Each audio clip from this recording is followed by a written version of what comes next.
Data. Good afternoon, or evening, or morning. Good time. What's up? What's up with everyone? How's it going? How are you doing? How are we doing? How are we feeling? How are we tasting? How are we looking? Tell us. I'm back. I'm finally back. Huzzah! Huzzah! I am alive. So, I got my coffee. I like my coffee. I usually like it black. Today I got it with cream and sugar because it's an occasion, right? So, it's kind of like a Starbucks, except less involved. Which reminds me, I should probably change. I like the chat overlay, but gosh, it's a little too clean like that. Yeah. So how's everyone doing? I don't have too much going on for today, so I can go for quite a while today. But I'm thinking about kind of breaking down all the fun stuff that happened this summer. So, and there was a lot. There's a lot of stuff, like a crazy ton of stuff. So let me just adjust the thing a bit. So, are your streams going to be more often now? Yeah, so, because of the big break that I had, I was just away from home and the computer and everything like that, so I couldn't quite work on as many things as I could. Although I did organize some plans together with people, and that's like behind the scenes, and that doesn't require a computer as much. It's basically just on my phone. So like the Among Us collab, that one worked out really well because I basically got everyone down in a month in advance and was like, all right, we want to do something, let's do something.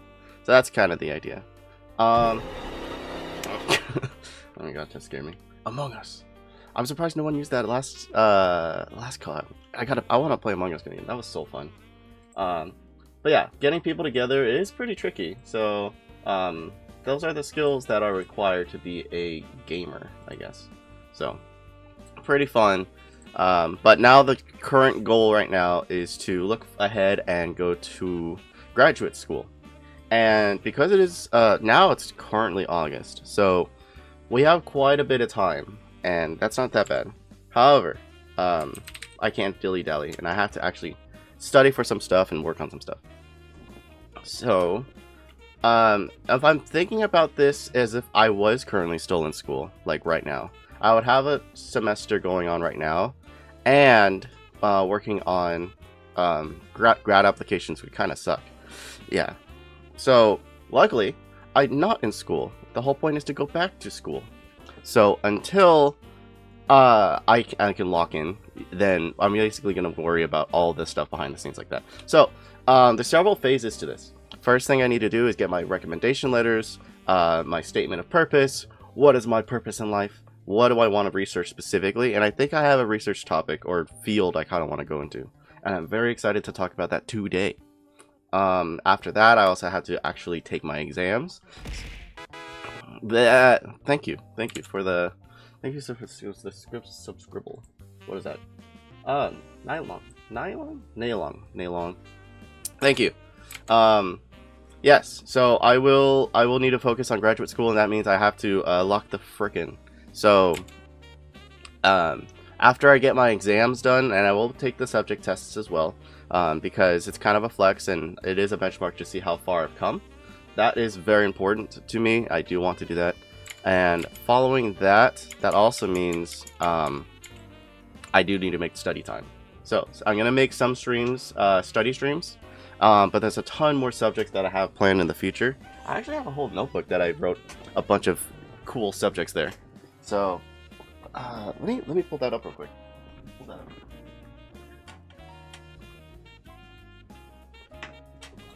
So, maybe what I'm gonna do is, nylon.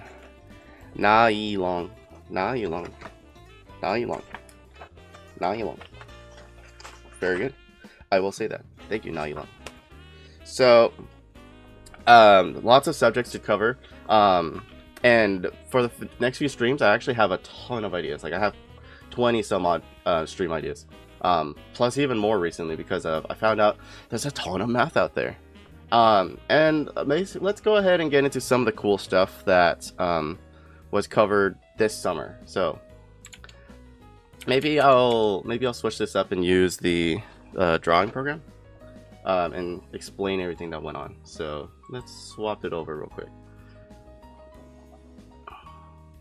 Okay, all right.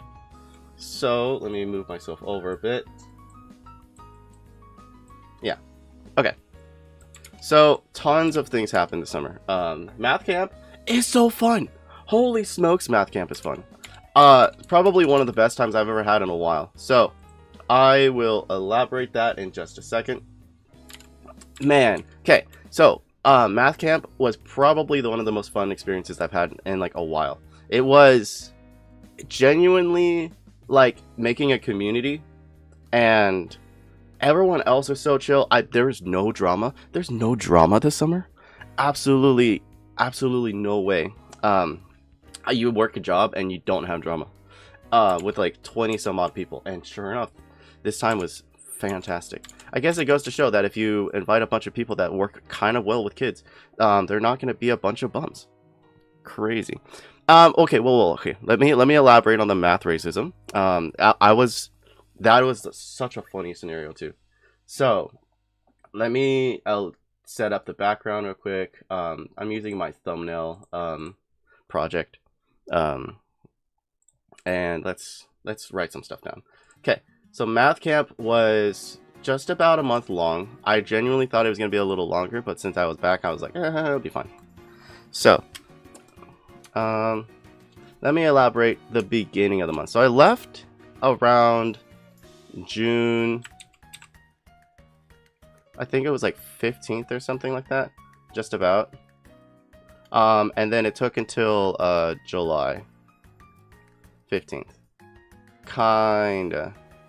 I think it was a little shorter than that. So very beginning, it was basically introductions. I met the new staff, my coworkers, and one of the cool things that I got to witness was just basically where everyone's at right now. I got a kind of good feel about what university feels like right now, because I've been out for a minute, right? So the other people that were there were kind of like freshies, you know, or they're like young, like some of them are still in their teens, kind of young. So teenagers, early 20s. Some of them in their PhDs and in their early 20s. I'm like, wow, look at you, you're smarty pants. So all the staff were really cool. We were organizing a bunch of like prep work, trying to get the feel for like, all right, icebreakers, let's learn about some stuff. And actually, one of really cool problem that we had was one of the brain teasers that we had was super cool. So I'll explain it like this. Imagine you had like a disc, okay? And on this disc you have like a bunch of salt. Okay? And you're spicing this thing up, okay? Until eventually it makes a mound. Right? That's what it should be, right? That's the shape that you're supposed to get, right? So, yeah, of course, because if it's a circle, then the peak should probably be in the middle here, no? Let me change up a pen color. So this would be your highest point H, right? We were doing this this activity together. Mono! Hi, Mono! If you guys don't know, Mono is my art sister. We have the same artist, and so we are kind of related. So cool. Nice to see you in stream. How's it going? Yeah, hello. Okay, so this problem was pretty cool because we started out with different bases, okay? So another base that we had looks like this. I'm probably supposed to write this top down. It would look like this, okay? So it was like I think it was like a trapezoid or something.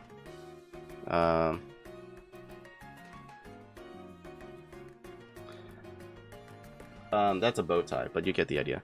So if you had this base, what kind of shape will you get if you had a bunch of salt scattered on top of it? So if I were to project it, something like that. And this has a really easy way to make this in 3D. Mono, thank you for the subscription. Thank you. You can use the fun little animated emotes that Nova made for us. So cool. The bow tie cone, right? Oh, think about this. If you're pouring the salt on top of it, right? It's gonna start creating mounds. But how much can it support the shapes, right? So I suggested, well, kind of like how that starts as a circle like this. There's a circle, just as circles in general. Circles are very important. So if I was looking like right here, at this point, the peak at this point, what's the biggest circle that you can make circumscribed in it? Versus some point like this. If I immediately went up, this is not a big circle that I can make. So this is going to be a low point, kind of like right here. Versus here is going to be a high point, right? So kind of get this shape. Drops down a bit, and then it has these little tapers, these little fall offs, right? For it to understand everything, no worries. Basically, this was like a question about like mounds, and this was like an icebreaker question that we didn't understand. Oh my gosh, some of their answers are so ridiculous. It was so funny. But I'm working with my coworkers, right? And we're tackling this problem together as an icebreaker. So we have literal salt. We were trying different bases and stuff like that. Turns out I'm right, because of course I am. So the whole idea of circles is how much weight can be supported, right?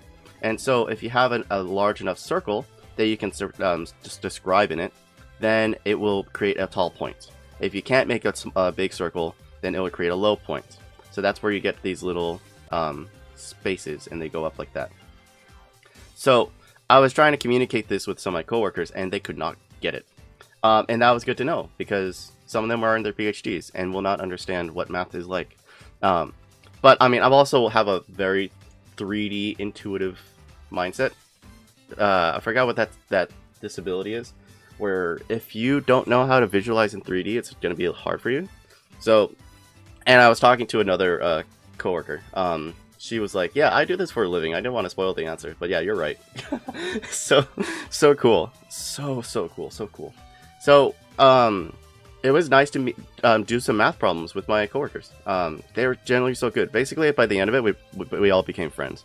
Like, now we're in a big, giant group chat with ourselves. It's so cool. So, this is a cool question, and this doesn't really show any math, right? This has to do with, like, avalanches, and basically anything to do with, like, sand. So, dunes and stuff like that. So this has a really good like visual way to draw it out. And honestly, that's a cool thing that I liked about this camp, was that everything had very easy to access ideas and very intuitive visuals. So this one we were like physically doing it with salt. The other ones that we had to do with like fractals or board games or things like that. Anything made of small particles, yeah, almost like a fluid, right? I'm planning on simulating this because it's that easy, and probably breaking it down, because I could probably reach out to that friend that she does like geometric topology and stuff like that. Like, she does a lot of like 3D stuff like this, and the intuition, the proofs are super cool. So in the very beginning, we met the staff. Everyone was really cool. Everyone was so chill, so chill, and that was kind of nice. So we still didn't know each other too well, but one of the questions that they asked us in the beginning was, what kind of math do you do? So what kind of math?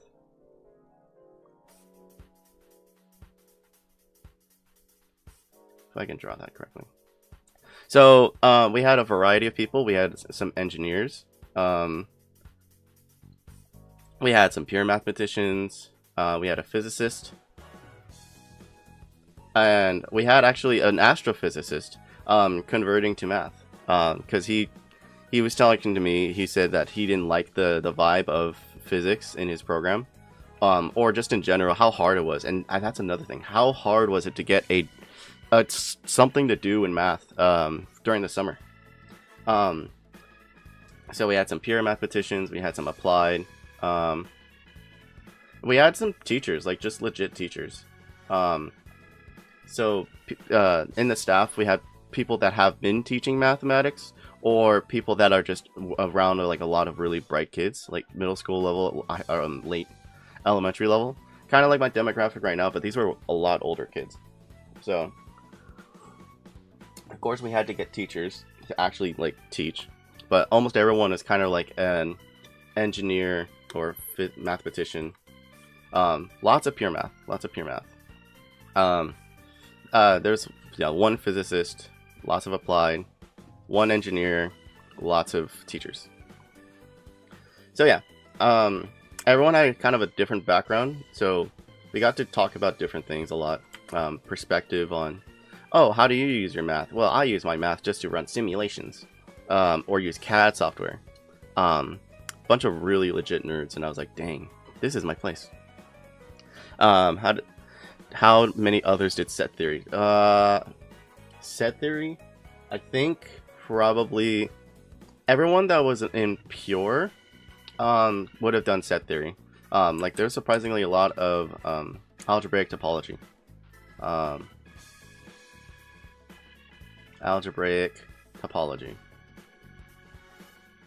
Surprisingly, that's like a big field or something.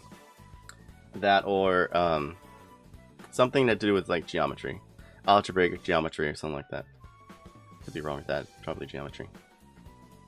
But not a lot of people did just set theory. It's probably like more towards the kids level, because set theory is relatively easy to do. So lots of different backgrounds from people. And the demographic of the children varied a lot. So kids ages. This matters because when you're working with children, the ages definitely like matter now. So these weren't like little kids, right? Yo, what's up? These weren't little kids. These were like pretty advanced already, 10 to 15 year olds. So that means that they are either in middle school to like early high school. So, and I was dealing with the oldest kids, the high schoolers. So they were in fact a lot. I'm not the tallest, and we had like some kids that were like, well fed and brilliant and all this other brain stuff. So they were like towering. They were like tall. They were literally like way over me. So like, here's Aleph, and then this is like one of the kids, lanky like that and everything like that. And there was like, I want to say like 5 of them plus. And I had a group of 12. So I had to deal with kids that were literally just that much taller than me. So I was like, the respect, of course. It worked out. But it was just really funny. Why modules over ring is so interesting and useful construction. What do you mean? Modules over rings. I'm not talking about that stuff right now. I'm basically breaking down what I did in math camp this summer. I was gone for this entire summer, and now I'm back. So less of a math-oriented discussion stream, but talking just more about like my experience and then kind of the math that we did. So that's the idea. But if you stick around for other streams, then yeah, we'll see the cool stuff that I get to do. But yeah, the kids were very tall. We had a good variety of them, and the way that we broke them down, we had like a lot of kids, so we had to break them up into groups. And one of the cool things that they did was breaking them up by what's called pods. So we had a pod of 5 different sections. So as mathematicians, what's 5 different things that we could use to split them all up fairly and give them some sort of identity? This is where it comes in. We split them up into platonic solids. Luckily, there's only 5 platonic solids. Hydrate. I will hydrate right now. I think I turned that one off. And it's a deep A. Hi, deep A. Hi, deep A. More hydrates. Gosh. More hydrates. Gosh. Okay. I'm drinking my coffee. That's why. So, we split them up into platonic solids. So we had tetrahedrons. We had hexahedrons. We have octahedrons. We had the best ones, dodecahedrons.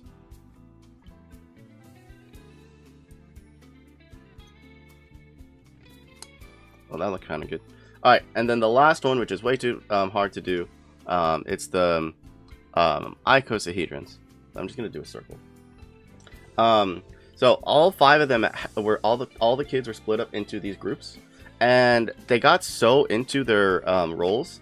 So like the tetrahedrons, they were the racists. Why? Because they were on site trying to go after us. I was a dodecahedron, so 12 sides. So the tetrahedrons, and this is like counselor culture as well. So like their counselor was kind of egging them on to like start race wars. It's like, come on guys, we got to be better than them. You don't want these gross, more sided platonic solids to be better than us. Oh. And then so everyone started targeting us. The octahedrons started targeting us. The icosahedrons started targeting us. The cubes were cool. They were chill. They're all right. Get it? Cubes, cubes, cubes. They're all right. that was their chant. So once the kids came in, they all had their pods. So they had to work on a project to make sure they had like a chant or a flag. So the first session of kids that I had, you could say they're all squares. They were sweet. They were so sweet. They were genuinely such nice kids.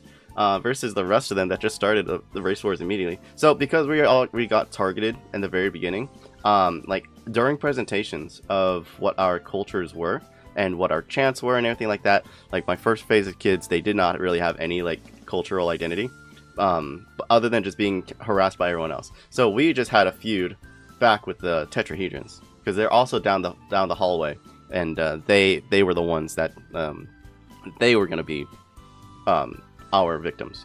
Everyone else could kind of like, whatever. But tetrahedrons and dodecahedrons were feudal enemies.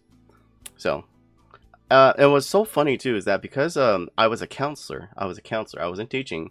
There's 2 main roles between the counselor, the staff.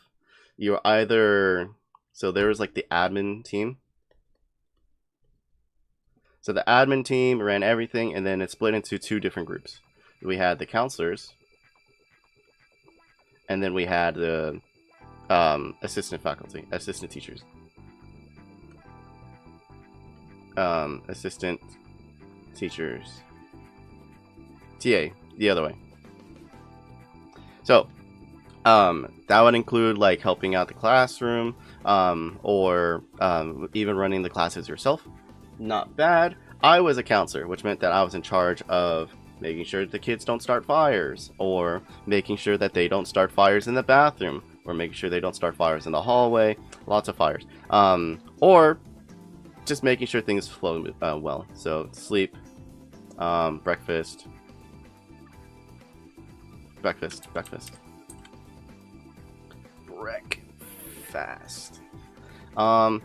They had to make sure that we had to host recreational events. So events. So every day they got to make sure they didn't do anything dumb. How many fires were started? Actually, surprisingly none. We did have some incidents in the bathroom though. Just making sure they don't set fire to themselves. Set themselves on fire. That was harder said than done. So no fires, no actual fires. That was good. But we did have an incident in the bathroom that involved going to the bathroom in the wrong place. How old are these kids again? How old are these kids again? How do you not go to the bathroom in the right spot? Apparently, and it was one of the girls pods as well. I was not dealing with that. That was not anything I had to deal with, but that story spread like wildfire, if you will. It's all fires. It's insane. yeah, that was in the communal showers. It's so ridiculous. But overall, my job was relatively chill because I was so used to teaching and the schedule of prepping classes and doing everything. Luckily, there's a lot more streamlined, so even they did not have to worry too much. They had the chill experience. Counselors, we did have to be up for basically the entire day. So we started every day from 6:30 a.m. to about I think it ended what, 9:30? I think it was like 10:30. No, that's not right. I think it was officially it ended at 10 p.m. So that's like a full day. And luckily we had plenty of breaks. So, and some of the breaks were scheduled in such a weird way that it kind of interrupted a bit of the flow of the camp. Not like in a bad way, because it was just basically like the counselor's responsibility. Like if they wanted to stick around, then they could. But that meant that I wasn't getting paid to just stick around to do the thing I was going to do anyway, which is like do the event or play the games or hang out with the kids and make sure that they were having fun, right? That was it was kind of weird because like one time we also had a scavenger hunt. So during the scavenger hunt, we had a big interrupt. So we would take them all over the campus, okay? So we were like here, and then we take them all the way to here, and then we go over here, and then we go all the way over here, and then we go from here to there. So because it was like so back and forth, they could be caught up in the middle of different activities, and it would, maybe like after like the third or fourth activity, we got like a cue that just said, hey, you have to, it's your break, you don't have to keep up with it anymore. I'm like, but I kind of want to see them struggle. So stuff like that was kind of weird with the breaks. It wasn't the best, but it wasn't as big a deal as I'm making it sound. It was just a little weird. California law is weird. So that wasn't that bad. But the breaks were pretty chill, and the kids were really fun. And the activities ranged from, so like the events, okay? Let me talk about the events. So the events were so chill. We got to basically create our own activities for them. And because I'm quite familiar with hosting things and making things fun for people, one of the things that we did a lot was I basically got to trial run a few activities. So some of the things that we did were like, let me change the color. Some of the things that we got to try were like GeoGuessr, which now that I know how to host that, we can probably play that live for a stream one day. So we did stuff like GeoGuessr, lots of chess. I'm playing with my my friends now, basically daily, and it's been so fun. Chess streams would be really cool, especially if it's competitive and it has like a prize to it. That'd be really fun to organize. And having hosted another event too, that was also pretty cool to do. So chess would be cool. Different kinds of chess exists as well. There's puzzles, lots of puzzle stuff. Puzzle / board games. There was a few activities, so a lot of these activities were like physical, or like the popular ones, right?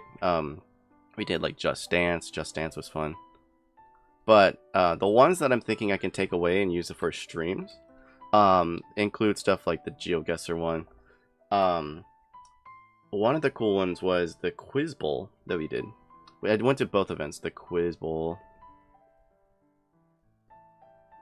So Quiz Bowl is a very cool game style. Basically, you start with a prompt and you keep reading through the prompt until someone can answer, right? So, and it has to be the thing of the thing. So, in 1915, the president of this country declared war on this state. Given that this country was involved in many political affairs, the neighboring country of Guatemala would be blah blah blah blah blah. So you get context about the question, and then you would basically get like closer and closer until the very end. And if nobody can get it, then it's not worth points. But if you can get it almost immediately, that was worth your points. So pretty interesting style, and I wonder how that'll work online. But it's a tried and true format, and we'll see what that's like. So Aleph can dance? Are we crowdfunding a 3 million? Oh, okay. I got to talk about that. Put a pin in that. Put a pin in that. Okay, because I have something to say about crowdfunding stuff. So don't worry about that. So there's Quiz Bowl. Quiz Bowl was a good one. GeoGuessr was a good one. And then there's another version of like a quiz show called an Estimathon. Estimathon. Basically, it's like higher or lower, except you just give a range. So I don't know, how cold is Venus right now? I don't know, probably between -40 Celsius to about I don't know, plus 500 Celsius. I don't know. So that's your guess, and if your guess is in a good margin, then that would be worth points. And there's a whole formula that does it for you. And the closer that your guess is, the better your score, right? Or if your guess is completely wrong, then you have to create a better answer than what you just did. Pretty chill. Chill as I'm at Sunday. Sundays are good. I'm happy that I'm able to do this on a Sunday. I probably should do more Sunday streams. That means I'm missing out on other things. That's fine. So a lot of the events we basically hosted ourselves, and if we had enthusiasm or spunk, whatever the case, then we could just do what we could. So those are some of the activities. And there's also, let me break down what the schedule kind of looked like on the day. So yeah, the kids were broken up into groups. They had their own pod identity. Oh my gosh, what was that?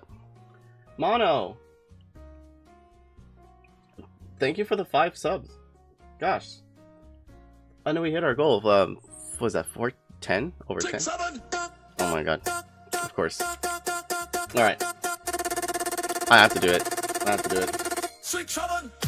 I love doing this stuff. It's so stupid. Alright. Are you ready? Are you ready?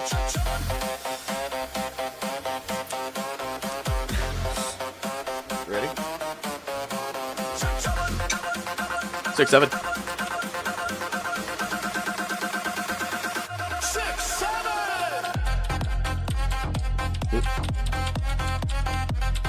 So dumb. Surprisingly, there are not a lot of jokes like that during camp too.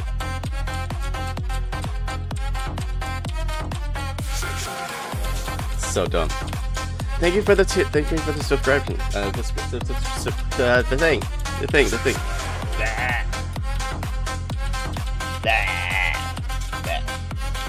Okay.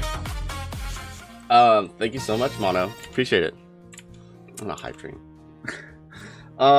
Shoot. So yeah, thank you so much. Surprisingly, want to hear something crazy? The kids were not super into the 6-7 memes, but just like in general. Like, I mean, the counselors were more into it. The staff were more into it than the children were. I guess they're above it. I didn't tell them that I was a VTube, that I did 6-7s, because believe it or not, you can't just like start advertising yourself.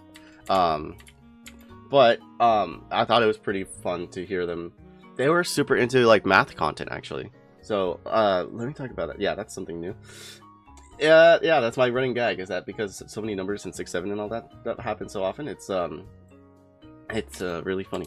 Thanks for Human. Yeah, Human, you got your sub. Thank you, Mono. Thank you so much. Thank you so much. I gotta come by and watch you sometime.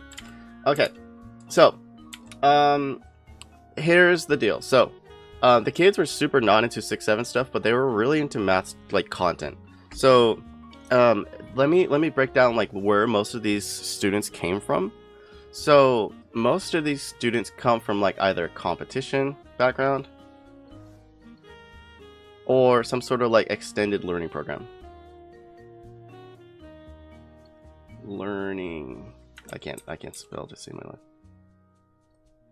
So because math covers lots of varieties of topics, and there's a lot more opportunity for children to do really complicated stuff. They're not doing like calculus, right? They're not doing calculus, or they're not doing like advanced proofs or something like that. They're not doing proofs, not necessarily. They know of them, they know the cool stuff like that, but they're doing like more like number theory stuff, or like factorization, or they're doing stuff like geometry. Oh, more like even some combinatorics. So stuff that are basically fundamentals in your math program, they're quite familiar with most of these, if not like all of these. So what does that mean? So if you're doing a problem that's like, okay, I have the number 17, and 17 is a lucky number. And lucky is defined as a, I don't know, the sums of its primes, or whatever the case, add up to it or something. I think that's one of them. Hi Kami. Hi Kami. How's it going? So yeah, so I think that's like a legit number. A lucky number is something where it's like if the prime factors, I could be making this up. This prime factors add up. Let me use the sum. Add up to be the number. So like stuff like that. So that those are kind of like the math tricks or things or competitions or just stuff that they would like be learning. Factorization is also a big one as well. Where it's like, personally to me, I find this stuff incredibly useless, but it's accessible, right? It's accessible. So lots of kids kind of get into their stuff like this, but the children desire more. The children are striving for more. So some of them are in fact learning like calculus. They know of abstract algebra. So algebra, not just like normal algebra, but the abstract kind. Oh, we got the hype chest. Okay, what does this one have? Oh, this is a nice one. I like this. Nice. Nice. I like that. So yeah, the children are more aware of other concepts in math because of plenty of videos. So one of the big people that I saw like really contributing a lot to math, right? Everyone knows about like 3-1 round, okay? So that gets me to talk about math content and what's popular with the children. So math goes far, okay? So we have big content creators such as 3 Blue 1 Brown. Number File, of course, is a big one. And these are things that the children would just talk about in recreation. They would say like, oh, I know this because I saw a 3-1 Brown video, or I saw this because of a Number File video. And the extent of math stuff, basically any of the 𝖘𝖈, anything that has to do with 𝖘𝖈, content creation, or just like well-established people, Veritasium, you know, the big channels, we are familiar with that. I loved Vsauce when I was a kid. That's like what I would go to. But 𝖘𝖈 specifically is a 3 Blue 1 Brown thing, and there's actually a competition money for this. It's a competition where you get to create a math video, and depending on how well your math video delivers a concept well enough, or your presentation style, then you will be credited and ranked. And whoever gets the best rank of that year, then you get a prize, which is usually cash money. This year's prize money is about like $1,000. So it's not about the money, Spider-Man. It's not about the money, Spider-Man. It's about the math. It's about the math. It's about the math, Spider-Man. So that's they're so cool that there's so much competition stuff out there. And there's plenty of channels. And the children know of this more than us. So they're the ones seeking this out because they are a bunch of hyper nerds. So yeah, so interesting, so interesting. So that's why I'm also interested in at least doing some like long form math video content, and I think I have a style that'll work very well. So that is going to be cool for the future. Okay, so we'll get back to this in a second, but some of the stuff that the kids kind of would know would be stuff like this number theory stuff, and I could not care less. So instead, I would care more about like puzzles and things. So puzzles are a big one. Hey Vsauce, Michael here. How big are your fingers? And if you were a number, how would you taste?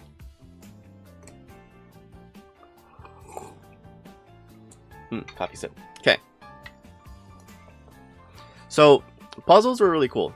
Puzzles were kind of like a driving factor for some of the recreational math that we were doing. So that's another thing. Recreational math is a thing. So as much as I say, will it draw? Will it draw? I think you done goofed. I don't think it drew. Comfy. Thank you. So there's 3 fields of math I'm kind of discovering. So there's pure math, which is where all the nerds are, and then there's applied. Okay? And this is where I kind of split everything up. So everything pure math side is like you're learning it for the love of the game, right? Nerds, you call Calcium. Hi, Calcium. Nice to see you. Come on in. I'm talking about math and whether we can find a job in these specific fields. So pure math is you're in it for the love of the game. It's more abstract. It's less. It's proof oriented, so tons of proofs and lots of different things regarding that. So pure math, lots of abstractions, lots of proofs, sometimes no visuals. Well, kind of, maybe. And most of the time it's conditionally useless because eventually there's going to be like a theorem or something someone like proves, and it's going to be used much later on in life or past mortem. So pure math is you're in it for the love of the game, and there's a lot of things that you can discover just about stuff. Applied math is the field where you're using real models, so modeling, not like 3D models. You're creating a model to describe something in real life, or you are using data, or you are using concepts to simulate stuff. Simulation work. Okay, so applied math can be tons of different things, because this is like where the math becomes useful. Let me put it in quotes, useful, because it's different. Mono, thanks for giving the gift sub. You're acting too generous.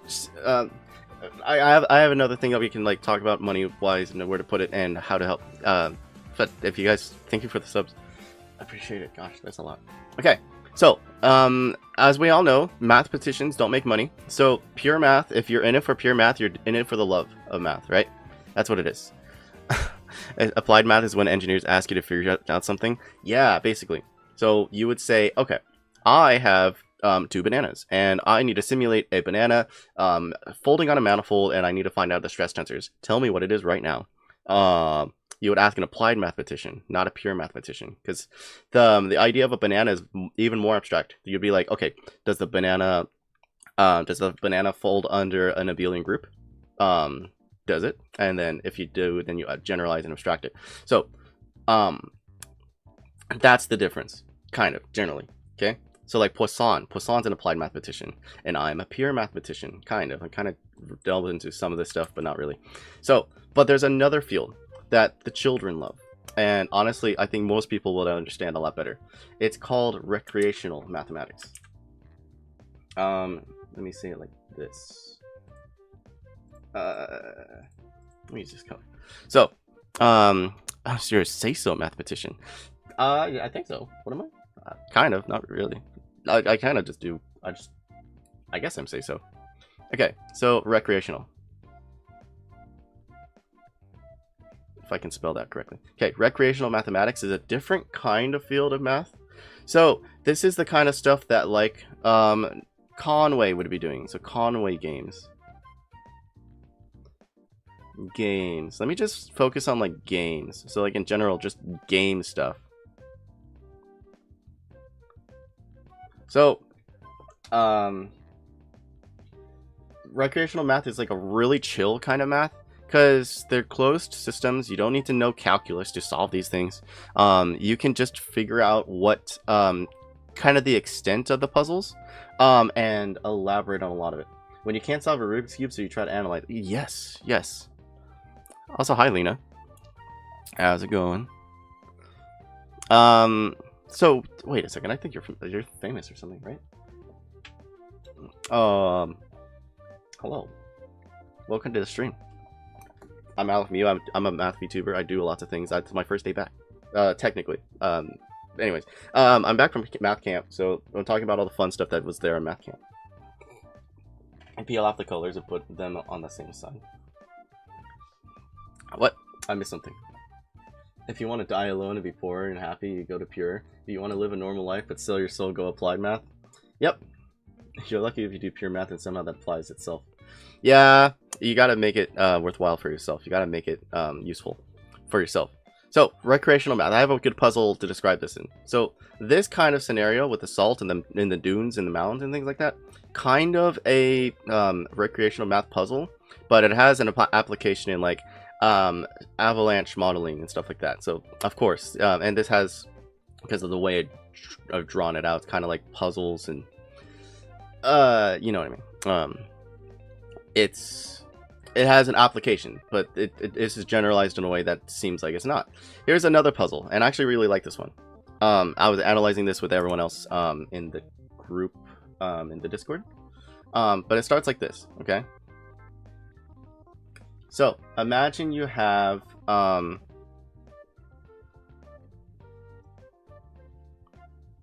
forgive the jankiness. 1, 2, 3, 4, 5, 6, 7, 8. Hold on. 1, 2, 3, 4, 5, 6, 7, 8. 2, 3, 5, 6, 7, 8. Sure. Okay, whatever. I could probably show this in 3D a lot better, honestly, but right now I don't have it set up. So here's a puzzle for you. Okay, you have I want it to fill too. Hold on.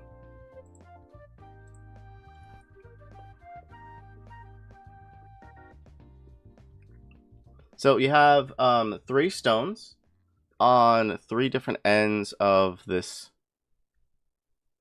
checkerboard, okay? And just to make sure I get rid of it, then I'm gonna get rid of this as well. Okay? So these stones are like on a checkerboard, okay? So your job is to do this. You have a goal to move these stones over, okay? This is called hopping stones. Last I remember. It comes from a book from the Moscow puzzles, and it's pretty interesting. So, the rules are this.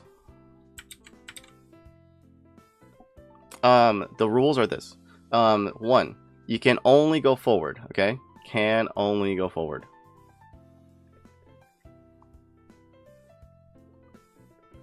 But how can you go forward? Let me specify that with rule 2. So, if there's an empty space in front of you, you can go there, okay? If instead there is a thing here, so let's say this is gone real quick. Let's say there's a thing right there, okay? Then what you're allowed to do is you're allowed to hop over the stone. It can only hop on your opposite color, okay? So once you do that, then you are now over here, okay? And then this is gone now. So how do I write that down as a rule? Let me see. So can hop over a stone of opposite color. And your goal is to get all of the stones of the different colors to the other side. So the goal is to get all the yellow ones to the right side and all these green ones to the left side. So, given that, can you solve the puzzle? And like I originally just started, it's just a puzzle. It's just a puzzle that it started out as, but we were elaborating. Like I did this with chat in the server. Some of you guys were doing this with me. We elaborated, like generalized the problem to like what happens if you have 4 stones you need to get to one side, or 5 stones, or what happens, like what is there a formula that we can use to identify that stuff. And my last question was, what's the how many possible moves are there? How many moves are there? Of n, or n stands for how many stones you have. So this is like a puzzle that we could start up, and like the kids would understand it, because like it's just generalizing a math problem with a physical example. And you guys can try this out as well. Like if you just grab like 3 objects and like lay them out in like some sort of like grid, you can make this by yourself like right now. It's genuinely not that bad. So how many moves are there up to n? Is there a formula for the optimal number of moves? Optimal moves. What if we play with the rules? With rules. Right? So it's no worries, Kami. So, these are the kinds of problems, and I'm gonna have like a full video like elaborating on this. But my last question on this one was, how many moves are possible? Just like given the state of the game, like how many total moves are there, and does that have any relationship with anything? So well, the farthest I got with this one is that we got a formula for not the optimal number of moves, but you know, the formula for moves for a winning move. And are there only one? Is there one winning move, or are there other kinds of ways you can win the game, right? So that's the question proposed to the reader. Go ahead and have fun with that. But that's a type of recreational math question. There's other ones that are pretty cool, like so these are supposed to be simple. Almost doesn't feel like math. So almost doesn't feel like math. Oop. Hello?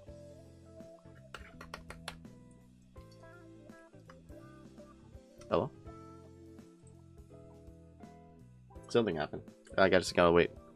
Remind you of Conway's Soldiers. What is that one? You might be onto something when you say that, because Conway did a lot of those games. Like there was one called like Beans or something like that.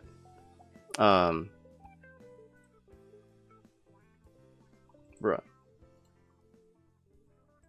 Okay, there it is. Almost not math.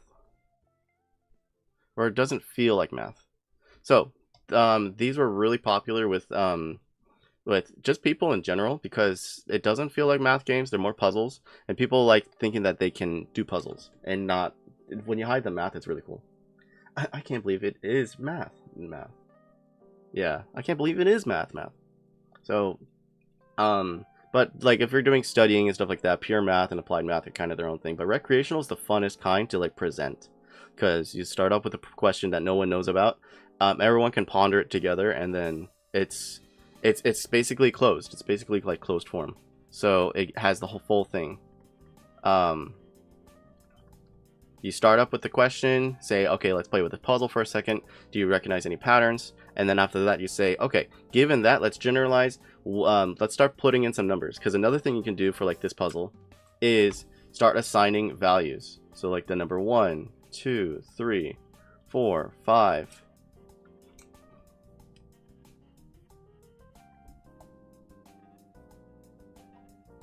So how can putting numbers on this thing generalize the problem? How can you understand it better?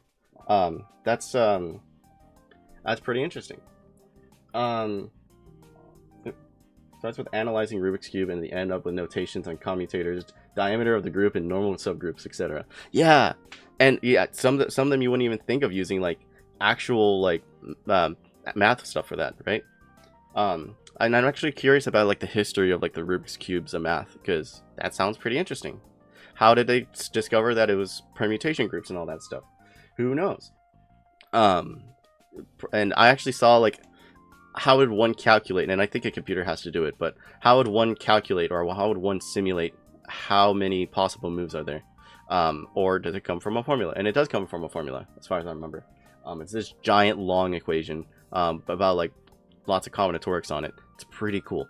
And it's like 40 billion something moves or something, right? Possible moves or states of the game. So yeah, generally speaking, so the math content that we covered in camp was kind of cool, along with actual like classes, right? It's the freaking triangle pig game, recreational math. You talking about the Cracker Barrel one? Yeah, of course it is. Actually, let me look that up. Hold on, Cracker Barrel game. So I believe it was. It's not like Plinko. It's not Plinko. It was the.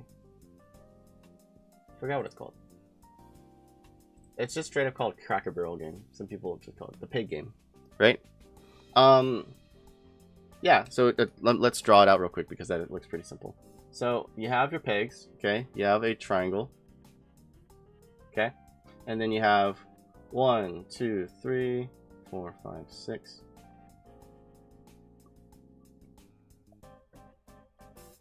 So it looks like triangle numbers up to 5. Then you have your pegs, and I believe it's supposed to get one of the colored ones to the top. And there's a simulation of it too. There's online versions where you can play this online. Maybe we could do that for stream. But you're trying to get to like the top somehow, right? And then you have all other different colored ones. So they're like the red pegs. You have like the yellow ones, the blue ones, and the white ones. Yeah, that's math probably. Probably. It depends on the state of the game, and unless it starts with a given position of the game, then you can figure it out. Otherwise, it's probably just like a puzzle where you just move stuff around. So conditionally math, but maybe you need more analysis on it. So, but that's like that's something that you can analyze, right? That sounds kind of fun. So yeah, the subjects were kind of easy for the children. They actually went into the puzzles and things like that. When they weren't calling each other platonic slurs, they were calling each other friends and having fun and learning in classes and stuff.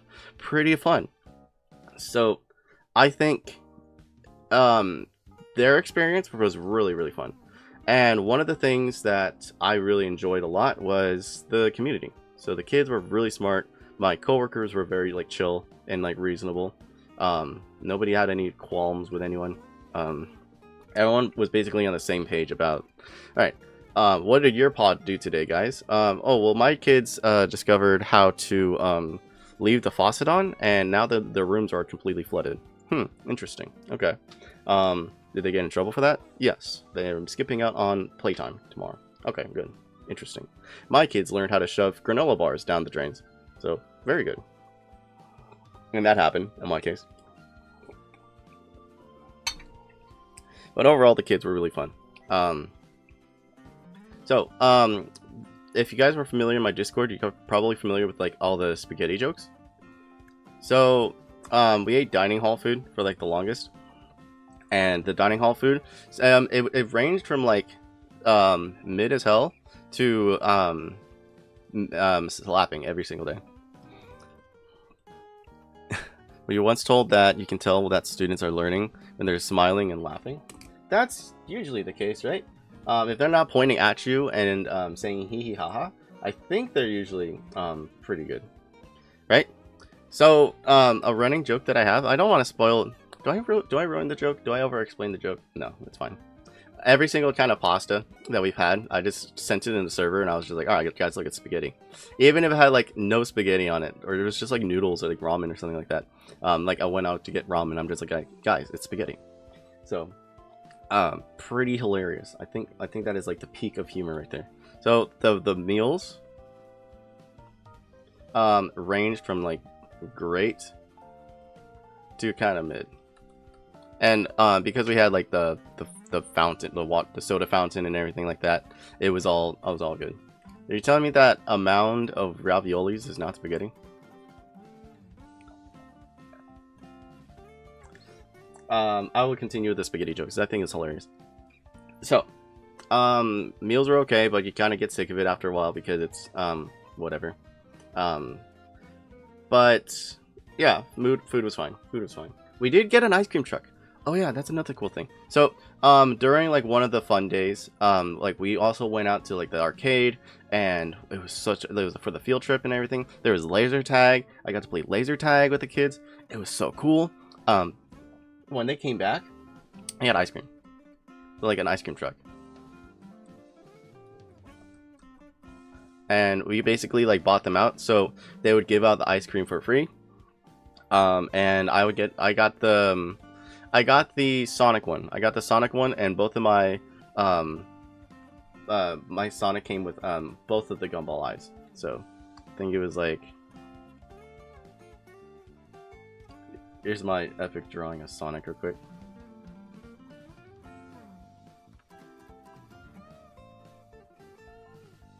Don't judge me. Yeah, and yes, I do go for the gumball eyes. That's why I'm doing it. And if you're not American, you don't understand the beauty of it. I got the invoice. I got the invoice. Hold on, it looks exactly like the ice cream. Hold on. I believe, what, does he have the red nose?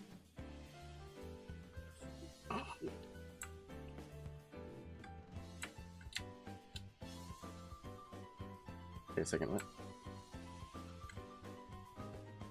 Okay, that looks like Sonic, and then let me fill it in real quick. Alright, that looks like it, and then the ice cream was pretty good, and then I got this.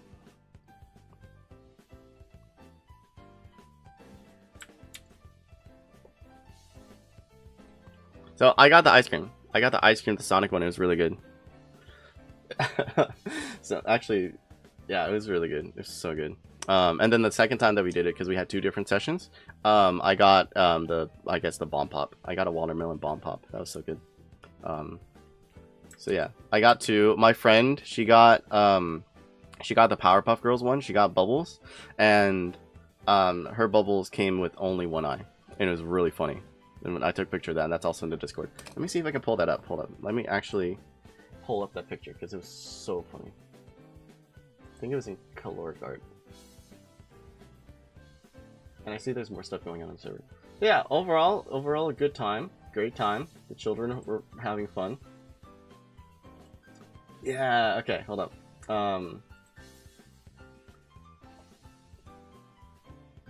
Okay, I think I can pull it up on YouTube real quick. Hold on.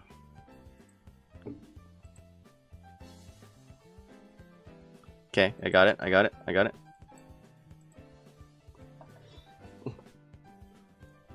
So that was mine, Sonic, and then she got only one of the eyeballs. It's so funny. Yeah, that was a good day. That was a great day. What does that have to do with math? What does that have to do with math again? I forget. What am I doing? Sonic has green eyes. That's right. Like me. Maybe I'm Sonic. I'm Sonic. Spaghetti. It's not chili dogs, it's spaghetti. Oh my gosh. Oh, and then this was the Cracker Barrel game that we were talking about. So as far as how to solve this game or how to set it up and stuff, we can do some more research on it. The paid game. Part 3 of 4. Be a genius. What kind of thumbnail is this? With the glasses and everything. Cracker Barrel rebrand destroys tradition. Oh yeah, I'm familiar with that bit. There's numbers here. Numbers? It's just triangle numbers. The paid game in general. Honestly, I don't know how to solve this thing. I think you do hop puzzles and stuff like that, right?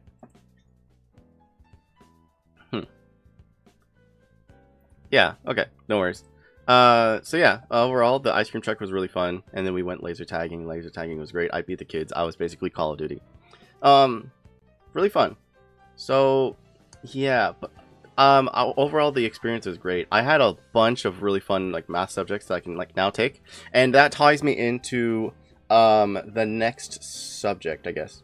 Next thing I want to talk about is this. So takeaways. Let me do a big old purple because the color is relevant. So takeaways. Let me make it a little brighter. That's basically pink or purple.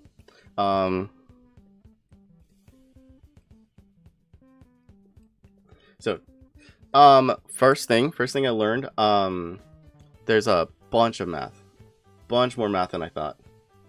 Bunch. Bah.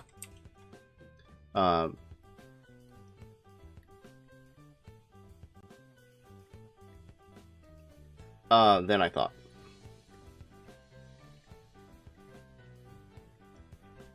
Okay, so that ranges from like the subject matter to how people are presenting it, the world and money that goes into mathematics. In fact, there's a job coming up. I have an interview for it on Tuesday about some kind of tutoring level job, and the starting pay is an impressive $50 an hour.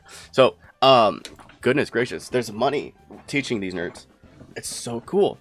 And that could help me out with some of my financial decision making. So that is kind of interesting. I didn't expect to do that, and I don't have to be a quote-unquote teacher to get my teacher credential to do some of these things. You can just do stuff. And if I didn't apply for this job, which is the whole point of me like getting back into it, then I wouldn't have some of these connections, and I probably wouldn't be able to have applied in the first place. So pretty sick, pretty cool. It's a lot of money in like high-end mathematics instead of just like teaching, or it's all teaching regardless at the end of the day. But the way you teach is different. You want to teach with purpose. I mean, I don't want to be teaching like classes. I don't want to be teaching in university levels. I'm sorry, in like high school or elementary or anything like that. I'm not going through K-12. But if it's recreational, or you know, the other kind, where they're seeking you out on purpose, then they can. It's really interesting. Quite a lot of money, especially competitions. Competitions sound super fun. Coaching kids to be really good at math is a different kind. Who would have thought working with big numbers gets you big numbers? Well, you think, right? Big data gets you big numbers. And there's a lot of money in that, I think. For those for teaching credentials, can you use streaming as for them? Nep was able to record it for her previous job. So maybe not teaching, but I am going to be using, when I apply, I will be using streaming and my VTubing as a point of career development, because I've learned more doing streaming than I have anything else recently. Yeah, jobs are good and all that stuff, but if you're doing it for fun, you can do a lot of things. You can do tons of things. And I learned so much just by streaming and doing everything this year that it's so fulfilling. And which reminds me, it'll tie in with some of this stuff as I go. So there's a lot more math than I expected out there in the world. I got to understand the state of math, at least in university. Just from the vibe of my other coworkers, they were telling me about like their experience at schools and what kind of things that they were out looking for, like especially like REU stuff. Since I'm out of university, REUs don't apply to me too much, but REUs are super impossible to get into. If you guys don't know, REU stands for Research Experience for Undergrads. So that's basically like experience for undergrads. Research. So the issue with REUs, the state of REUs right now, because of funding from the NSF and everything like that, it is a lot harder to get into these things. In fact, it's even harder to get applied to these REUs than it is to get into graduate school. So because it's that difficult, people were resorting to other kinds of things to do their mathematics, or just doing things to get them to do something in general in the summer. So that's why we had some people doing math camp. Math camp is a great experience because you're working with children, which that you know, just suck it up. That is, you were a child once, right? So whatever. But some people are fine with working with kids, and it's not about just working with kids. It's about the experience. It's about working with people that do math, and just knowing like the level and tiers and all that stuff. It's pretty interesting. So RUs, if you can't get into an RU, math camp is definitely worthwhile. So that's pretty interesting. I got to learn about their career options. You know, obviously they're a lot younger than me. I'm not that much older, to be honest. But their career options, like what exactly are they looking for? Do they have a plan? And since a lot of these people were career oriented, they understood like what that meant. Some of them were still very young, so they're just like, I see what's going on, and I'm not sure if I dig it. Like there's one of my coworkers, she was like, I don't even think I like math. Like I like what it does, I like what it can do, but I don't think I could find myself getting a job in it. I should probably go into something like finances or something. And I'm like, that's interesting. Do you hate math? She's like, no, I don't hate it. I just don't see the money in it. And that's her perspective, and it was interesting to talk about it. Yeah. Of all the people I know that graduated in math, only 1 out of 50-ish people stayed in pure math. Yeah. So the variety, you can do a lot of math, and it turns out that there's just other jobs out there in the world, and they'll take you because you got a math degree. I want to stick with pure math, but I'm probably, given that statistic, there's a lot less people in it. So we'll see. I do plan on sticking with it. So the state of math, the RU, the research, the career options. Also, how are they getting jobs? I'm sorry, not job stuff. Excuse me. I mean to say,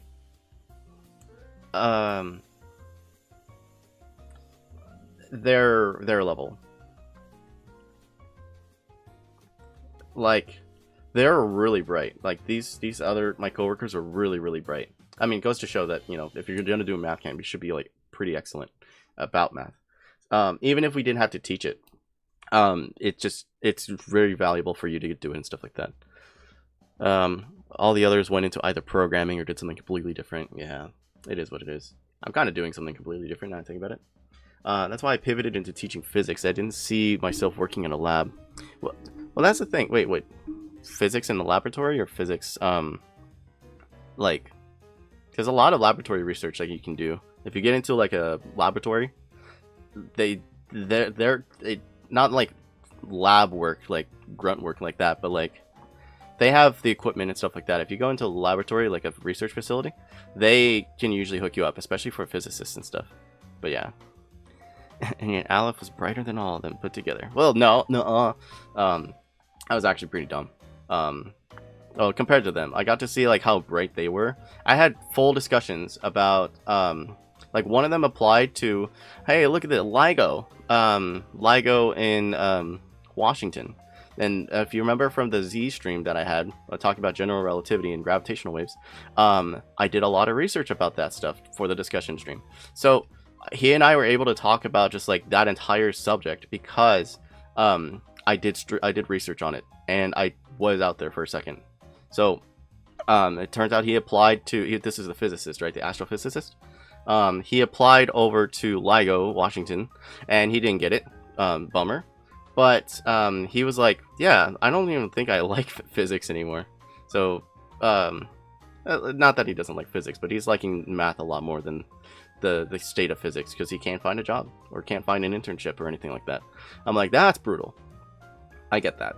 So, lots of real world things that are happening that are affecting them and their decision making right now. So I thought that was pretty interesting. Yeah. So yeah, math is pretty cool. My coworkers and because they're still in school, they're deciding a lot of stuff right now. I'm going back to school, so we'll see about that. Oh, look, I exploded. Excellent. Yeah, you sniped me. Okay. Enough yapping. There was a bunch of resources. So resources can range from like, actually just books, lots of books. So there's a ton of books out there and very good for, let's say, competition stuff or just reading. So like I saw a bunch. I was reading through like biographies. I was reading Euler's biography, and holy smokes, it was kind of cool. Apparently, he was commissioned by Napoleon, and did a lot of like commission work for about like optics and stuff like that. So that's why, if you look into Euler, he got into optics and things. Well, I mean, it's not like he got into it, but he was commissioned by a lot of like wealthy aristocrats, and like royalty, to like study how to do optics and telescopes better for astronomy. So that's why Euler has a bunch of crazy stuff researched in optics, because he was commissioned to do stuff like that. So I was just reading that just from his biography. I'm like, wait a second, I don't know anything about this. I can't just read this off of Wikipedia, you know? So now that means I actually am interested in doing more research on these things and getting the books and reading them down. So yeah, not all of those books. I'm gonna tell you guys now, I have a throne. I haven't used it. I haven't done anything with it, to be honest. But I was starting it up and getting it going. So if I sign in with our twitch.tv, I can share that right now. There's only a few things on there right now. Like one of them is like the Moscow puzzles and some other interesting science fiction books. But eventually I'm gonna get that going. So yeah, if you follow the link right here, you can see all the silly things I'm already currently listing up. But there's a lot more. If you saw my books, my photo dump in the Discord, then you'll see that I put a lot more books than I'm gonna have to list them out and then find them all out. And not all of them I can find on like Wikipedia and stuff like that. Some of them you can find if you want to, but we'll probably keep it to like things that are interesting and actually kind of valuable, and then the rest will be like, you know, if you want to help me get my upgrades or whatever the nonsense, right? You read 𝖘𝖔𝖈𝖎𝖆𝖕𝖎𝖙𝖘 and 𝖈𝖗𝖊𝖍𝑍𝑐? It's so cool to read. Really? Oh yeah, and we have an ad in 3 minutes. Let me snooze that. I don't need it. Okay. There's a bunch of really cool books. Like there's the fun ones, right? There's the fun ones, like you know, everyone knows about these, like the Math Without Drawings series. And honestly, I could probably even find if there's free versions of it. I could probably look into it. Like, let's take a look at this real quick. Like I have the original Math with Bad Drawings book, but he what's his name? He has a lot of really interesting discussion books. Like there's one about just games, like just games. Yeah, the History of Pi book is good. Would recommend throwing it out if you can. Yeah, I need something to. I don't think I have the space. I probably need to clear off a lot of space. And believe it or not, I'm actually really bad at reading. So, but if I don't read a lot, that's because I'm being really lazy. But these are really cool for like discussions or just having it available, right? Nothing is written back here. The Annis archive. Oh, look at that. Hey, maybe if you share that link in a specific server, you can probably, that'd be kind of nice. So, there's tons of books and tons of resources out there that I've never thought about. So, I'm looking into organizing all that stuff right now and kind of listing them out on Throne. Just if you guys want to like support that. These aren't textbooks. These aren't textbooks just yet. I doubt I'm probably going to put textbooks on there. Anybody that puts textbooks when they're not in school, or they're in school even, I don't know. I feel kind of weird about that. Ayo. I mean, I get it. I get it. You found audiobooks? Yeah, I'm a math boy, not a reading boy. If the book is interesting enough, I'll probably read it. But I'll probably stick to like discussion math books, or like math toys or something kind of a little more applicable. Maybe not toys, because like until I have my first live hand cam stream, then I'll look into that. You suggest an Android app that reads with AI all books you put into it. Oh, like an audiobook? that's cool. So yeah, lots of different things right there. Imagine having hands. I don't know. So yeah, resources, books, biographies. There's another thing I want to talk about. It's 𝖘𝖈𝖎𝖆𝖎𝖙𝖘. So, raise your hand if you're familiar with 𝖘𝖈𝖎. Not some, not some, and not some. 𝖘𝖈𝖎. The Hardy's book too. Apology of Mathematician. I've seen that one. There's another one. Yeah. Apologies of a Mathematician. I'll look into that. Okay. If you're familiar with 𝖘𝖈𝖎, again, I mentioned it earlier when I was talking about math content. 𝖘𝖈𝖎 is a math competition. Okay. So let me show it over here. Summer of Mathematics Exploration.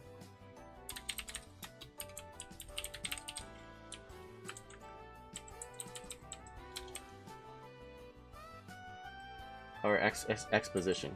Summer Math Exposition, pardon me. So, let's share this real quick. Okay. So, during the summer, 3 Blue 1 Brown, John Brown himself, hosts a competition where you submit a bunch of math content. You create your own video. You have 1 submission per person, and you create the best math video of the year. Like currently right now, there's top 5 entries from the 𝖘𝖈𝖎𝖎𝖎𝖎 peer review. So let's go to the archive real quick. So there are video formats that all explore different levels of mathematics, and oh my gosh, look at how many different math subjects there are. That's a ton of math. That's an insane amount of math. Like genuinely absurd. This one's really good. This measure theory one, really, really good. I was scrolling through this like once, but then I recently went back into it and I was like looking into all the things. It's genuinely so good. So this ties into math communication stuff. And yeah, I'm making stream chat submission. If you guys want to, I want to make a video, at least have a video for graduate school so that they can say that I can say that I'm pretty okay at. I want to make a video, just like a long form video. I'm not sure about what subject yet, and I should do something that I know right now instead of like researching too much into it. And it's about presentation style, right? So like, let's say this one, temperature and the Sackur-Tetrode equation. I don't know what that is. Thermodynamics, gross. Now I think about it. Yeah. So you can be a judge, and being a judge into these videos means that you are basically just grading it.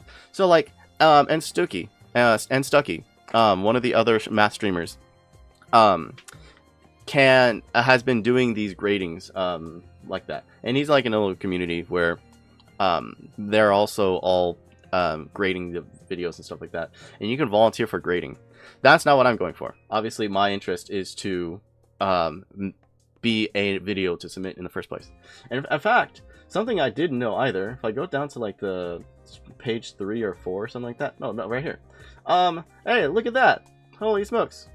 You know who that is? You know who that is? You know who that is? You know who that is? That's 𝖘𝖔𝖈𝖎𝖎𝖎𝖙𝖘. I did not know 𝖘𝖔𝖈𝖎𝖎𝖎𝖎𝖎𝑚 submitted this video as a 𝖘𝖈𝖎𝑚 video. And I genuinely thought it was just a standalone video. But my main goal is to blow up and pretend like I don't know nobody. But I do know people. I won't forget anyone. Let me also snooze the next ad. I don't want to see it right now. Okay, so I didn't know even 𝖘𝖔𝖈𝖎𝖎𝖎𝑚 submitted the video. I won't play too much of it. I won't try to make it. Shush. Okay. So if you guys haven't seen 𝖘𝖔𝖈𝖎𝖎𝖎𝑚, look into him. Super cool. Really cute design. I really like his design. He's got those square roots and everything like that. He was like the math VTuber before me. Well, technically Poisson. Actually, technically a lot more. But I'm trying to reach out to him. I think he's really cool. And he has a cute design. I really love it. So yeah, apparently he submitted this, and people were like, "Oh, the VTuber was distracting. I did not think the whole figure on screen would have helped. It still keep the stylistic element. Blah blah blah blah blah." But people, I like the video. I really enjoyed it. Have you guys seen this one? This one's covering the first sentence of the Riemannian pi equation proof. So cool. And yeah, it's about presentation style and stuff like that. But I'm like, oh, you did that? So I think we have the shot to nowhere's cute as Alex. Shut up. So we have a shot at making a video and submitting it for next year's, because there's only, it says right here, you guys can't see it too well, but it says 12 days, 18 hours, 23 minutes, and 5 seconds. 4, 3, 2, 1 seconds. 12 days, 18 hours, and 22 minutes, and 59 seconds. So we can make a video next year. I don't think I have enough time to do it this year, but I do want to make a video submission for this, because I didn't even know that there's whole competitions for this stuff. So yeah, and there's tons of videos out here. So like last year's worst ranking one, I think I was looking at that with Stucky in the server. It's really funny. Musical constellations? No, it didn't change yet. It didn't change. You think the website will work, right? What do you think? We got a shot? The worst ranked math video of the year. How to catch a moving target. 3.5 out of... That's crazy. My attempt at a better prime number theorem. Okay. The second worst. But there's also not just math videos. There's also math exploration stuff. So like I was looking at, maybe it leads you to a website, or maybe like a demonstration or demo. So like there's one I did with Stucky again. I believe it was about teaching maths using computer algebra. Maths. I believe there's one with knots and stuff like that. So, anyways, let's say we click this real quick. Does the brain do math, or does the math do the brain? An introductory to computational neuroscience simulation-based approach. And then if you click it, it takes you to a website talking about the subject right there. Oh, okay. Maybe stuff like, let me go back to the top ranked one. What was that? That scared me. Oh my gosh. Pi. Science of complexity. This is an article. Okay. When do Markov chains converge? Oh, this one is good. Music in even parts. This one takes you to like a demo of how things work, right? How music theory and math and cycles and things like that work, right? So like if I play this, not sure if you can hear that, but I can. Basically, it's talking about polyrhythms and stuff like that. You don't? Okay, good. That's fine.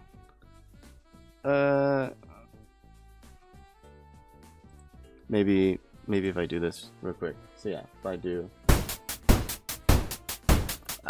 My bad.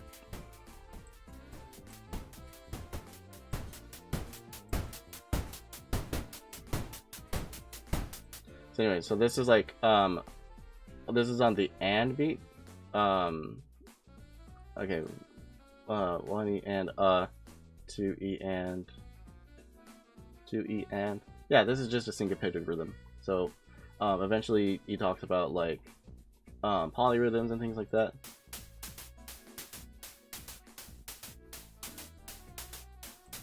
And this is just like a discussion video, a discussion article about these things, and some math. So that's kind of cool. Yeah, that's the idea of it. So kind of cool. Really simple, and that's just one kind of video, one kind of article. So there's tons of things, is what I'm saying. There's a ton of math content here. So we can always go through this if we're not, if we want inspiration. Make a math manga with terrible drawings. There is a math manga. Hold on. There's a math manga. It's my friend actually gave it to me. Hold on. Math manga. I believe it's like It's like teaching you how to do math stuff. And there's different subjects in it. I think there's like intro to chemistry, yeah, manga guide to calculus. This one is, it's corny. It's really cheesy. But this series is pretty good. I have it available. But yeah, it's getting started as a junior reporter in 𝖘𝖔𝖘𝖘 Times. She wants to cover the hard-hitting issues and would like to world affairs and politics, but she had the smarts for it. Her overbearing and math-minded boss, Mr. Seki, is here to teach her how to analyze her stories in a mathematical eye. They're really cheesy and corny, and it's so cute. My friend gave me a few of these ones. Maybe we could do that as a video. Honestly, as a video format. That sounds kind of funny. It's impossible to have a novel idea. Thank you for remembering this to me. It's okay. One day you're gonna reinvent the wheel, and everyone's gonna use that design. So yeah. There's a one in linear algebra, regression analysis, statistics. I should read this out. Microprocessors. That's kind of cool. But this came out like what, 2014 or so. 2004. So some of these ones are like a tried and true format. They're really cute. This one came out in 2005. Math doesn't change that much, so that's why stuff like this isn't that bad. I realize that the ad is also on, so maybe I should take the second to take a quick little break. Let me also fill out what else is going on for today. So lots of topics that I've covered right now, lots of things. I'm gonna use my throne. You feel better now, thank you. Yeah, you'll be fine. You'll be fine. So, throne to get stuff. If I'll share cool things, and I can probably cover them for streams and stuff like that. Streams or from math videos.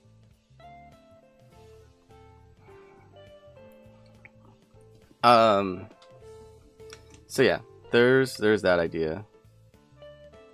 And what's something else I want to say quickly? Got another 50 seconds. So, Camp giving me a bunch of resources. I should say connections.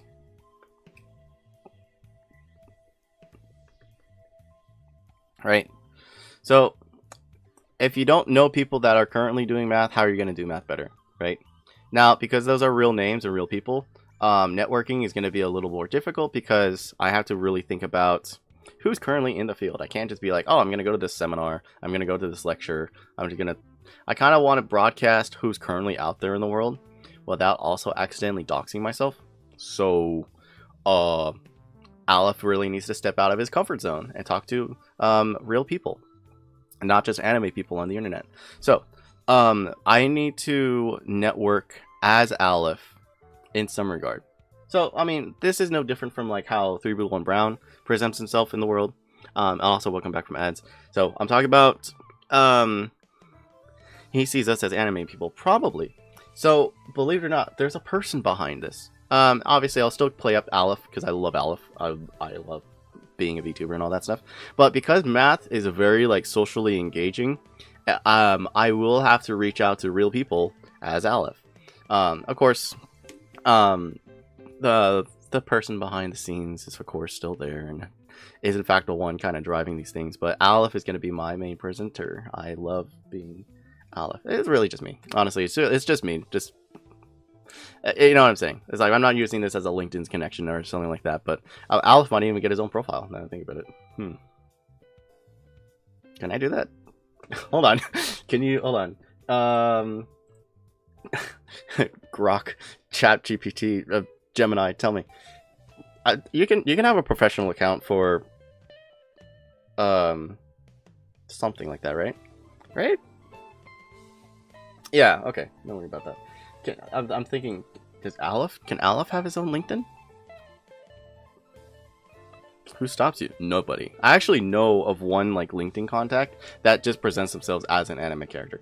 It is interesting, you know, like their VTuber or something like that. I'm like, wow, it like genuinely doesn't show anything else. It's just their VTuber, and they do art and stuff like that. It's really cool. So yeah, in terms of contacts, Aleph needs to reach out to people, and I think that'd be really cool for discussion stuff or presentation work, and networking. Because if you want to present math better, you have to talk to the people that do math better, you know? It's a big field, and it's a very collaborative field. So if people see me out there, then I will be busy. So that's going to keep me busy. So reach out. So real contacts. So Aleph will be doing that, basically. And another important thing is, what was I saying? So discussion streams, video streams, videos, like long form videos. That's going to be a real thing.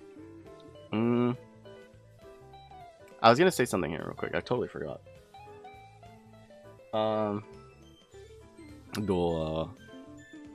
It had something to do. Okay, I'll probably just put down LinkedIn for a second. I'll probably remember. LinkedIn for Aleph. Maybe. Okay. There's another idea. Oh yeah, like maybe it just got thrown. Okay, I remember now. I remember now. Okay, so another thing that I'm interested in is commission work. So in the world of the internet, it's possible to make money without going outside.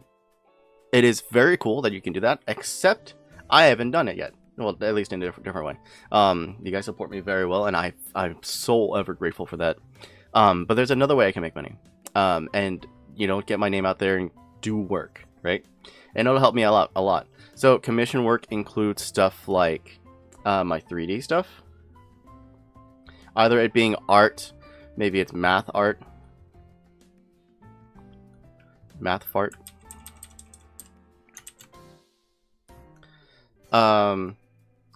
Something, maybe even programming work. I'm not even sure. Programming.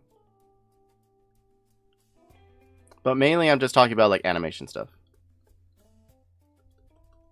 So as a hustle, I'm thinking about opening up a VGen. So VGen. And some of the things that I can work on with that is my work in animation. So like recently I did some animation work for Millennium, and before that some animation work for Terry as well. I was just curious and I wanted to know how it works, and pretty soon I'm gonna get back to Millennium about some stuff. But the video I made right here, I'm gonna show this off real quick because it was kind of cool how to do it. I made Terry do a flip. If you guys saw that video, I made Terry do a flip. It's pretty good. It's a pretty chill video. It's not the craziest, but let me share that off real quick. So is it right here? I learned how to rig. I learned how to rig.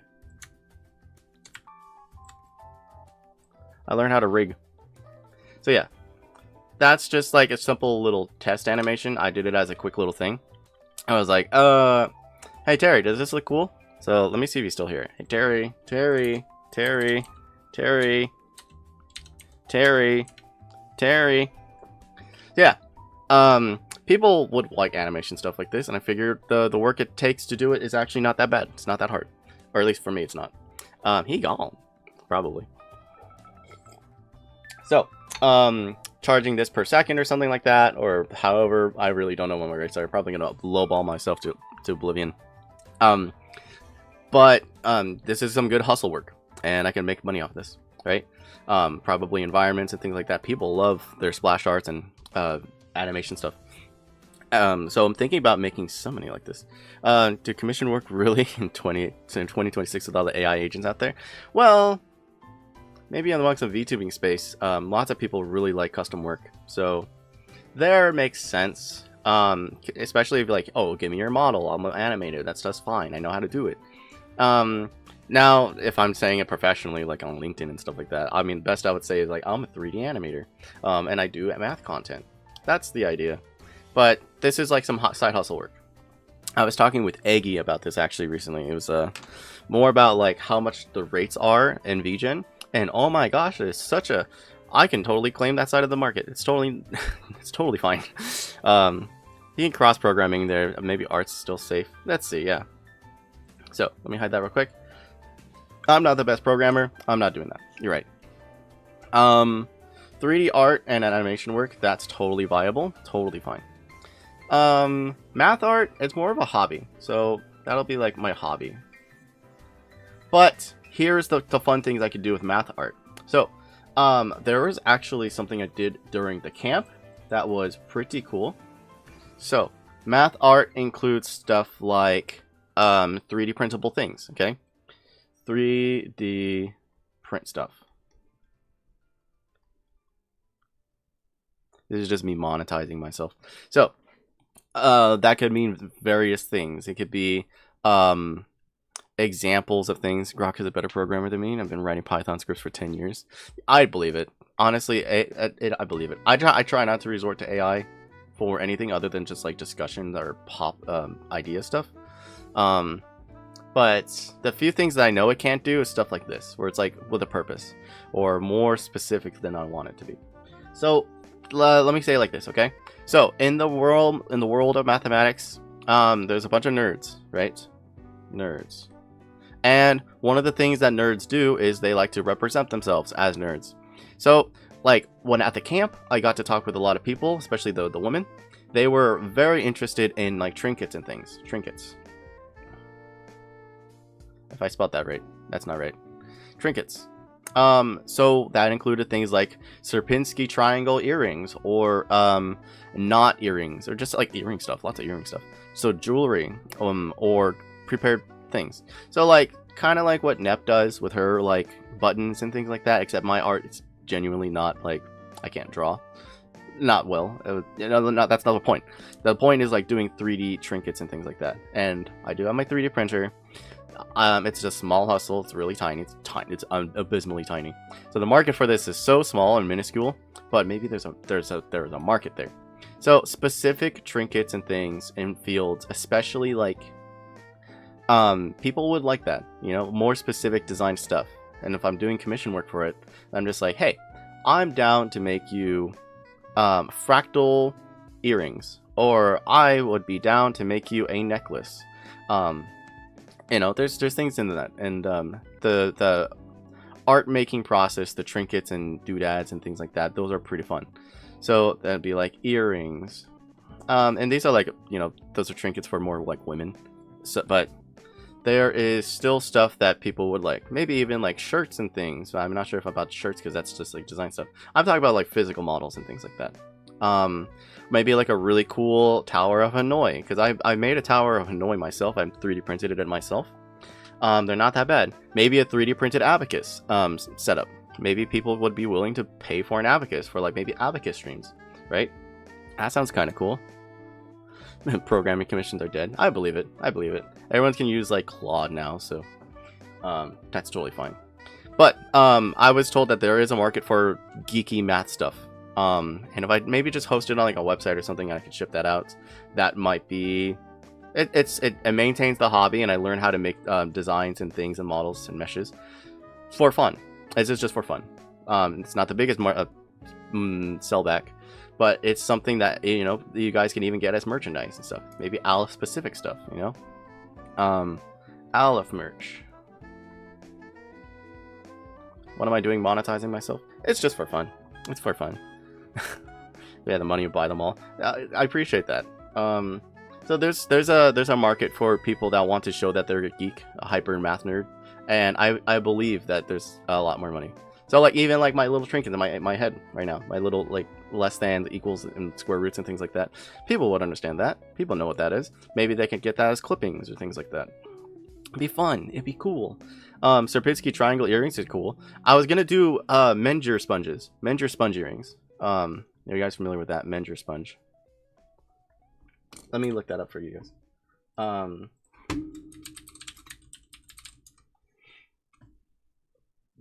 People love fractals, and 3D fractals are really cool. I actually printed out a Menger sponge with my printer. It's so cool.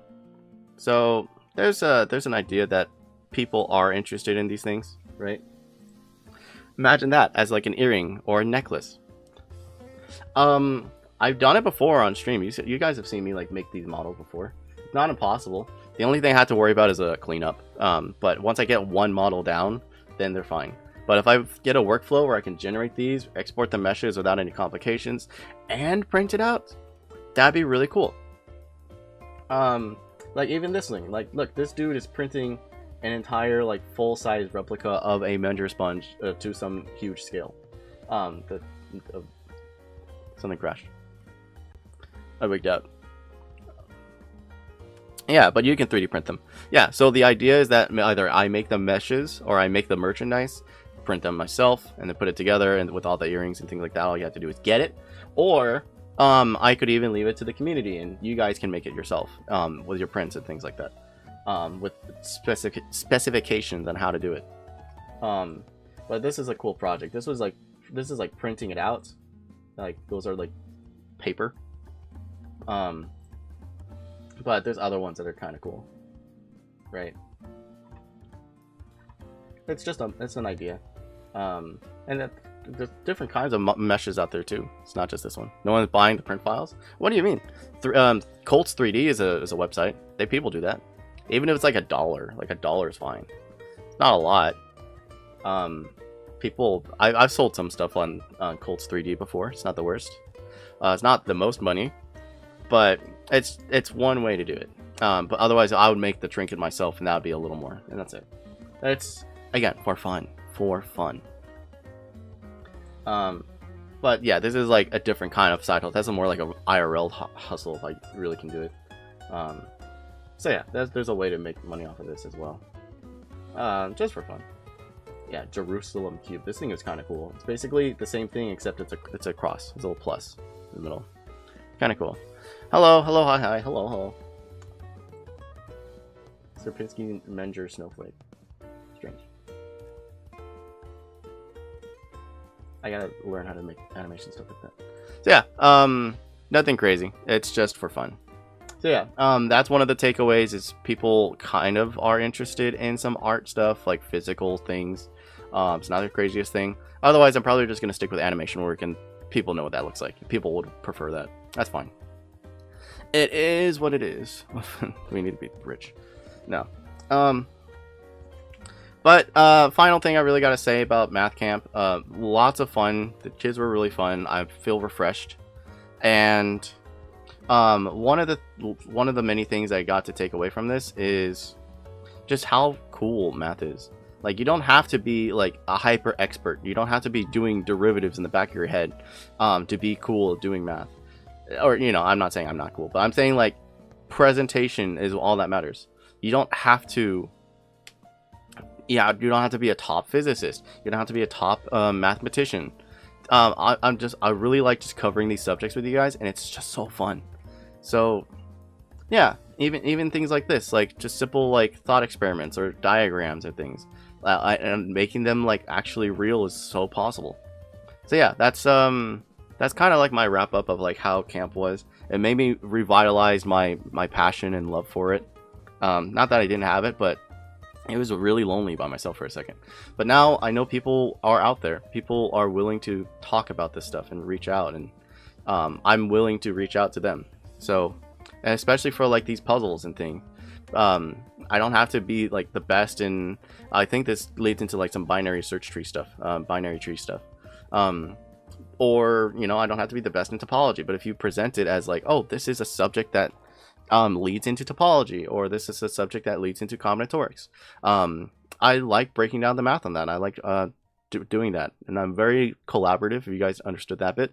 So maybe I can come in and present work from other people or subjects that are kind of cool. Like, I have a whole list of things here. I have like 20 some ideas for like stream stuff for the next few weeks. So cool. And it's not all just like, let's do calculus, let's do math homework. Like, there's a place and time for that stuff. I don't want to do that. Presenting math is clearly very popular, and I want to do that. I like presentation work.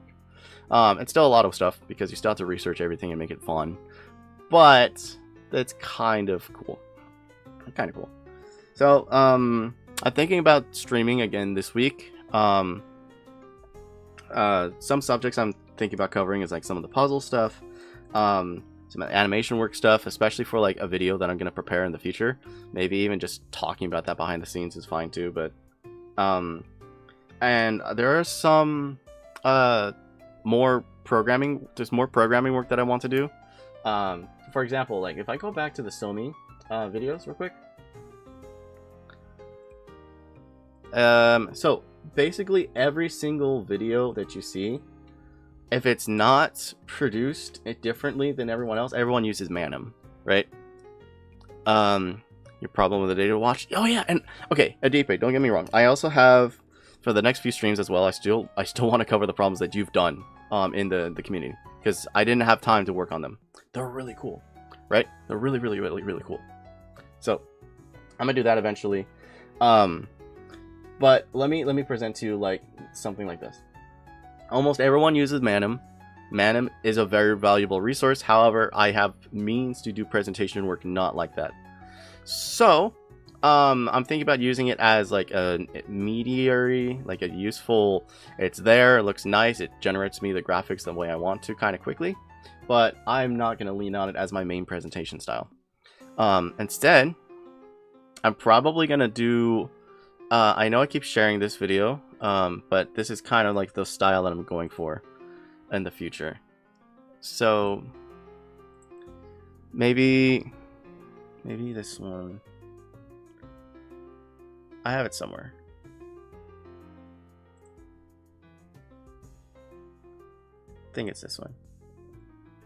I hope there's no sound to this.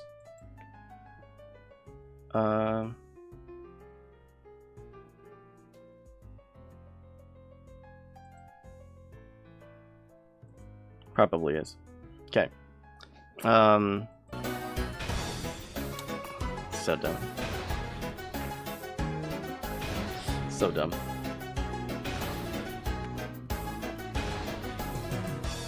Okay, let me quiet that down real quick. What I really liked about this presentation is that it's in a 3D environment. I finally learned how to put myself in the 3D environment. Yeah, there's a bit of Manim, but it's like in the background, right?